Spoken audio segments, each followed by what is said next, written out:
Alright guys, welcome back to Strong Successful Male. So for today, I'm going to go over an email that was sent from a subscriber. It's from a guy. He's sharing a story about this train wreck of a date he went on when he was younger. I think he was 45 years old at the time. And in that date, he wanted to share that story because pretty much what went down pretty much backs up a lot of things I talk about in this channel. And really confirms why so many guys are just getting out of dating altogether with the attitude that's out there, with the lack of respect that a lot of the gals have towards guys nowadays. But that'd be a good one to share, and it's definitely entertaining. And here's the thing, guys. This guy isn't like just some ordinary below average schlup. This guy, he is an attorney, so therefore he has status. He obviously has some money in the bank. This guy, he worked out. He full head of hair. So he had a lot of good qualities going, and yet he was still treated like a lot of guys are treated nowadays. So that'd be a pretty good one to go over because there's a lot of lessons in this story, guys. Such as I always say, when you go out on a date, and this is for you dating and relationship types, one drink. That's it. You don't take a gal out for the first time to some 5-course meal at the most popular steakhouse in the city where you're going to spend hundreds of dollars. You're out of your mind. Problem is, a lot of guys think they got to do those things to impress the girl.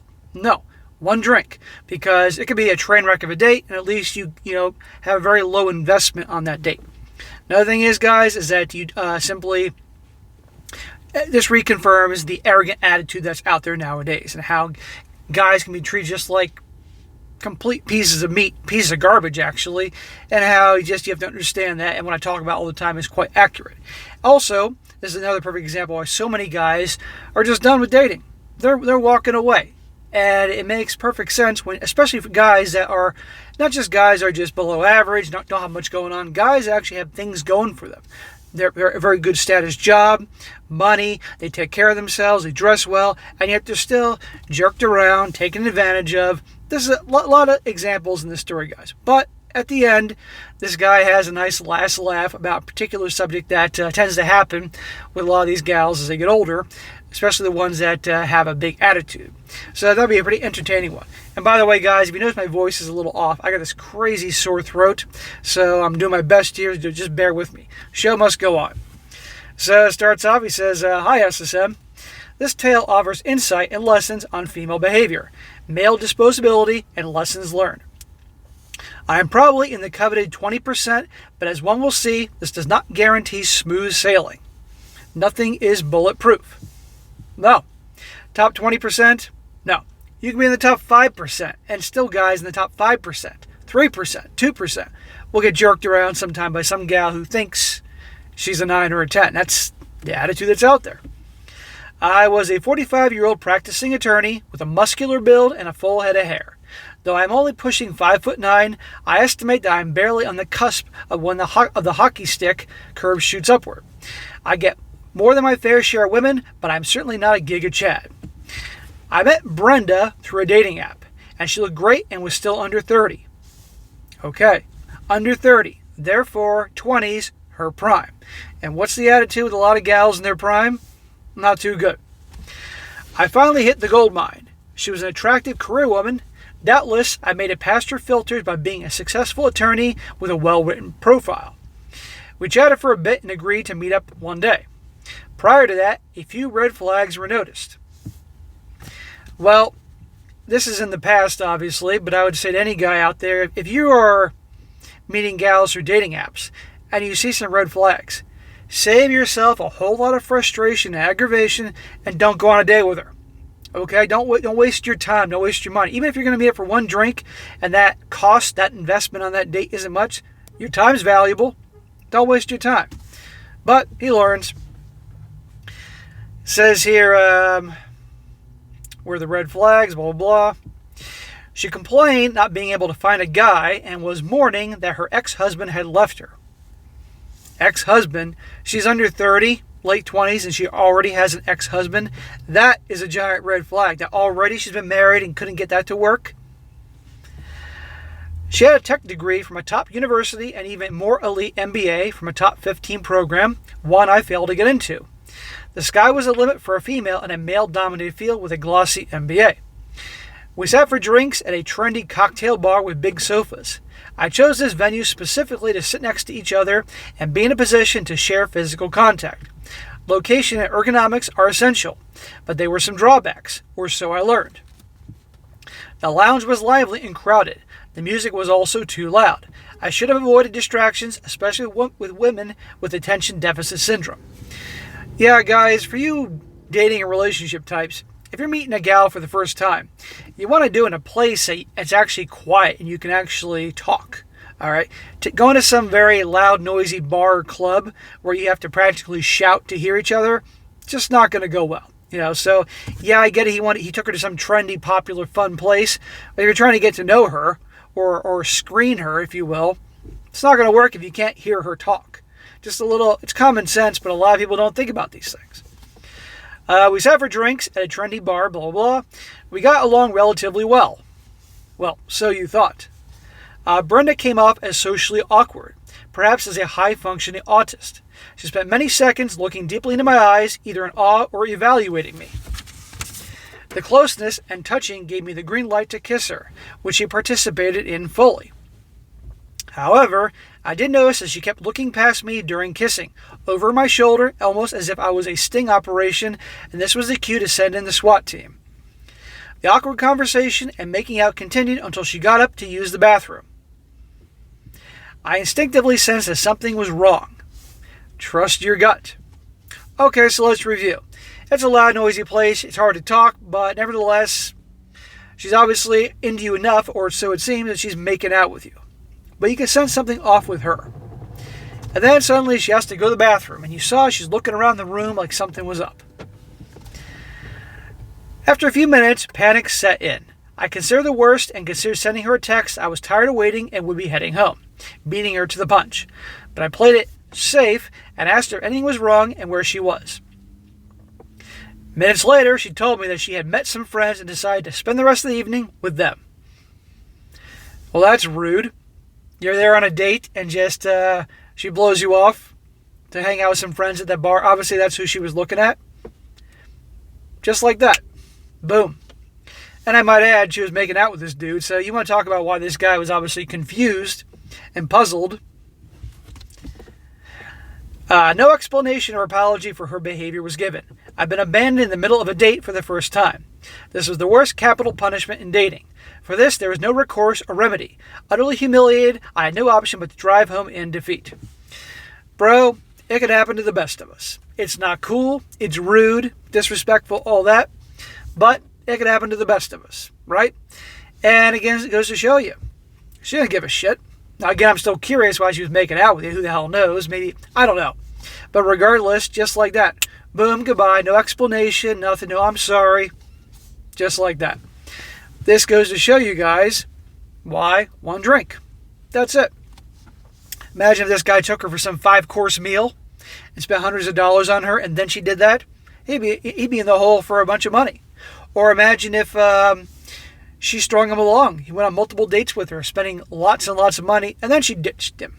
Okay? So, in a weird way, it worked out well for this guy that it was only a quick date, quick drink, and all that. But still, he's humiliated. But, you see, guys?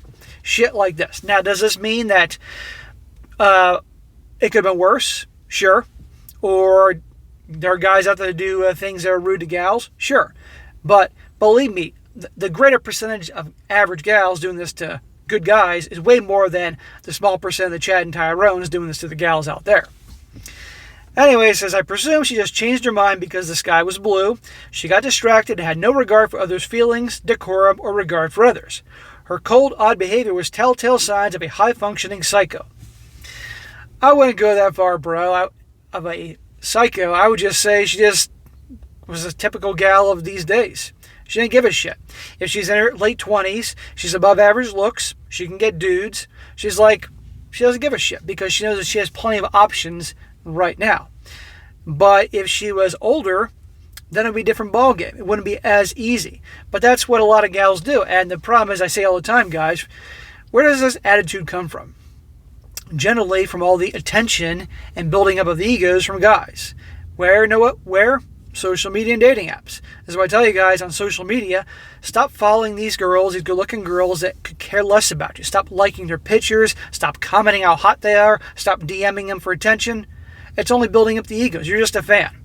On the dating app, stop bombarding with emails and stuff like that when probably the odds are she's not going to give you the time of day anyway. This is why guys get treated like this, amongst many other reasons. Oddly enough, I later connected with another of her MBA classmates who admitted that Brenda was an odd one and certainly off-kilter. Okay, that can make you feel a little bit better. She was a little bit oddball. You sense that. Men deal with rude women daily, but it's rarely so brazen and undeserved. That is not the case here, which made her behavior so unsettling. As a Christian, men must realize that sometimes you meet people who have no regard for others and never will. Others will demean and dismiss one of the flimsiest reasons, and too often just for fun. Recompense is not always an option, and sometimes men have to live with the fact that men will never see justice. Dude, okay, she didn't do some horrible thing here. I mean, yeah, she blew you off in the middle of the day, and it was embarrassing, and you felt like crap. But with regards to the justice thing, it could have been way worse. You could have been on multiple dates, spent hundreds of dollars, and then her do something like that, or worse. It could have been way worse, bro. So let's not get carried away. But yeah, she was an a-hole. We can all agree there. He says, dating is nasty, dirty, humiliating pastime, and men have to live with that, even the successful ones. I've been on horrible dates, but most men would never walk out on a date unless there were extenuating circumstances. This proves the utter disregard for men's feelings. For most women today, men are not worthy of dignity. This is a sad truth men should all learn. Yeah, that's today's dating scene. This is why so many guys are just not getting involved anymore. This is why, and I'm not just talking about below average guys that really don't have a lot going for them, that aren't working on their grind, improving themselves. This is also for guys that do well for themselves, make good money, got some status, on their purpose, on their grind, take care of their bodies, dress well, are good personalities, fun guys. These guys still get treated like this and jerked around. And this is why so many just say, you know what?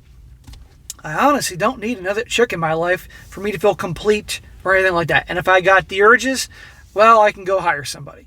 And I'm going to focus on my purpose, doing better, making money, hanging out with my bros, living a happy life, and not wasting my time with these type of a-holes. That's why a lot of guys are walking away. He says, a few years later, I found Brenda on social media. She had blown up like a balloon. In other words, she became a fat pig, which is not coincidental considering the post-divorce phenomena of letting oneself go. She had married a schlubby beta provider. I gave in to the temptation to message her, saying I dodged a bullet because she had doubled in size. I hit send. The Christian in me then arose. I regretted my comments and then apologized. She could have made amends for her behavior, but instead blocked me. A week later, I got an unkind message from her husband. All right, bro, I got to ask. So, years later, you still looked her up and had to send something about that date. I get she was a jerk, but still, you got that situation, you gotta get over it, okay? This makes a good lesson about how things are today and all that, and obviously one drink on a date and why guys walk away. But years later, I mean, this is funny that she blew up like a freaking hippopotamus, but still, I would have let that go. The lessons learned were to expect the worst, even on a seemingly good date. Never leave oneself open to discourteous behavior, because doing so is just too tempting for many women. Pick date settings that minimize the opportunities for others to exhibit their worst behavior. Confirm the location the day prior to minimize the chances of her bringing cackling spectators and female backups. In other words, her friends. Her friends are obviously with that bar that guy was on the date with, so like if things don't go well, she can go hang out with them. Moreover, take solace that in dating, one will be humiliated. The top 20%ers are not immune to this. I still date, and lesser BS still occurs. But I do my best to minimize it. I still have some bad days, but also many good days. It's just part of the game. Yeah, exactly. You're gonna take hits. You're gonna have losses, and you cut your losses. End of story. So for you dating and relationship types, you're well aware of this. Believe me. And if you're obviously that's your thing. Okay, but you want to do things to minimize the BS. You want to really have a very finely tuned BS detector. You want to be able to look out for the red flags, especially you guys that do dating apps. Pay attention to those. You do not waste your time at these expensive venues and places for the first, second, third date. First date should be one drink only. If you don't drink alcohol, meet up for a coffee or tea or maybe something extremely casual like that. Minimal investment for that thing. Maybe on a second date, if you're then had a good time in the first one, a couple drinks, maybe some appetizers, again, at a not very expensive place. And then maybe the third date, if by that point you've hooked up, then you can start actually spending a little money. And if this is reciprocate, she shows interest in you. She's willing to pay for some things. You're having fun. You're having a good time. And of course, she likes you enough that she's hooking up with you, then. But imagine if this guy, again, took her for some 5-course meal. Then you have a really good reason to be pissed off. But this is what happens. And so good important lessons here. Again, this is why a lot of guys are just walking away. But you learned. I hope you're doing better. But it is satisfying in the end to see somebody that burned you in the past turn out to be some big fat ass hippopotamus. That always gives you a good laugh. And let me tell you guys, I can look back at in the past, when I used to be on Facebook, about once every 2 years, I would start going down the rabbit hole, and I'd look up people I went to high school with. And I look at a lot of the girls that were the pretty girls back then, and a lot of them had attitudes, big surprise there. Well, a majority of them look like shit. You know, they're in their 40s, and they're giant fat pigs, and they look terrible. They let themselves go, and it's like, well, you know what? You were hot back then, but look at you now. And compared to also, you look at other guys in high school online, and that maybe they weren't the cool guys back then. Well, they bettered themselves. They do well. They got themselves in shape. They look darn good for their 40s. So it is kind of funny there. But usually, eventually, karma comes back to haunt. So, all right, guys, that's it for today. It's a quick one for you dating relationship guys. And it's always funny, like I said, when how things turn out eventually. Be sure to comment down below. Let me know what you think about this. And guys, you got a good story you'd like to share, by all means, email it to me, strongsuccessfulmale@gmail.com. Just give me some time to get to it. It does take time because I get a lot of emails. And be sure to like the video, share with your friends, and subscribe. And I'll catch you next time.